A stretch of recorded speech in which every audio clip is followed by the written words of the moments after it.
Okay, so when you think of a country's capital, what's the first thing that comes to mind? Probably a big, famous city, right? Something you assume is a permanent, fixed point on the map. But what if I told you that the whole idea of a capital is way more fluid, way more political, and honestly, a lot more interesting than you probably think? So let's just get right to it.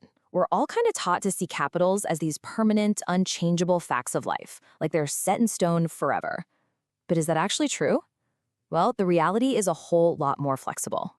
And that's really the whole key right there. A capital city isn't a natural fact like a river or a mountain. Nope. It's a deliberate, conscious, political decision. And you know what? Because they're decisions, they can be changed. Okay, so to really get our heads around this, we first need to be super clear on the definition. What is a capital city really? Let's break down what it actually means to be the official seat of government. See that key word right there? Official.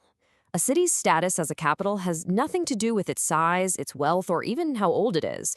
It's a formal legal designation. It's something written down, either in law or in a constitution. And that one little fact, it changes everything. And when we say seat of government, we're not just throwing around a fancy term. It specifically means the place where the core institutions of the state are physically located. We're talking about the big three: the executive, the president or prime minister's offices; the legislature, that's your parliament or Congress; and the judiciary, the highest courts in the land. All right, so if it's not about being the biggest or the wealthiest city, then how in the world is a capital chosen? This is where we crash right into one of the biggest misconceptions out there. The answer isn't about size, it's all about strategy. On one side, you have the common assumption. It's got to be the biggest city, the economic powerhouse of the country. But the reality? It's much more like a high-stakes game of political chess. It's a strategic choice, and often for reasons that have absolutely nothing to do with population numbers or money. So what are these big strategic factors? Well, a country might pick a spot to create some political balance between two powerful rival regions. Or maybe they'll choose a location that's easier to defend for security reasons. Sometimes it's just pure geography, smack dab in the middle of the country. And very often it's about powerful symbolism, building a brand new city from scratch to represent a whole new national identity. So if a capital is a choice, that leads to a really fascinating possibility. Can that choice be, well, unchosen? Can you actually just move the entire center of power? Let's be perfectly clear about what we're asking here. Is it possible for a nation to literally pack up its government and just relocate its capital to a completely different city? And the answer is a clear, simple yes. Absolutely. And the reason why goes right back to what we first talked about. Because a capital status is a legal designation. It's just words written in a constitution or a law. Well, that means the law can be amended or changed. It's definitely not common, but it is 100% possible. So how does something this huge actually happen? Well, it's a major political lift, and it usually happens in one of three ways.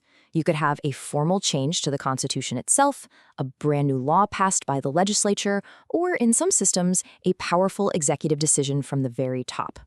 But why on earth would a country go through all that trouble? Well, the reasons are massive and strategic. You might move a capital to try and reduce regional imbalance, bring development to a part of the country that's been ignored. You could improve security by moving it away from a dangerous border.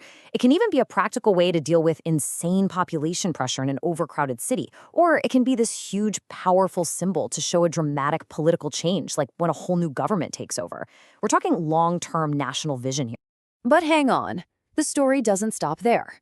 Because that standard model, one city, one capital, it's not the only way to do things. Some countries get really creative with where they put their centers of power. Believe it or not, some states actually split their capital functions across multiple cities. Just look at this breakdown. You might find the legislature over in City A, the highest courts in City C, and the executive branch in a totally different place. And this is a deliberate strategy, usually to spread power and economic growth across the entire country. And what about in a crisis, like during a war, a foreign occupation, or a massive natural disaster? In those cases, a government might have to set up shop in a temporary or provisional capital. The key thing to remember, though, is that even if the government itself moves, the legal capital often stays the same on paper. All right, let's bring it all home now and bust a few final myths, just to make sure we're all crystal clear on what a capital's true role in a nation really is. Let's do a quick lightning round.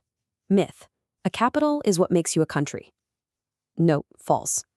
Myth: You need the world's permission to choose your capital. Also false. Myth, moving your capital changes your country's borders. Absolutely not. The choice of a capital city is a sovereign, internal decision.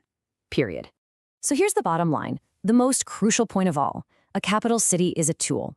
It's a piece of administrative machinery that helps a state run itself. It is not, by itself, the source of a government's power or legitimacy. That comes from the people and the Constitution.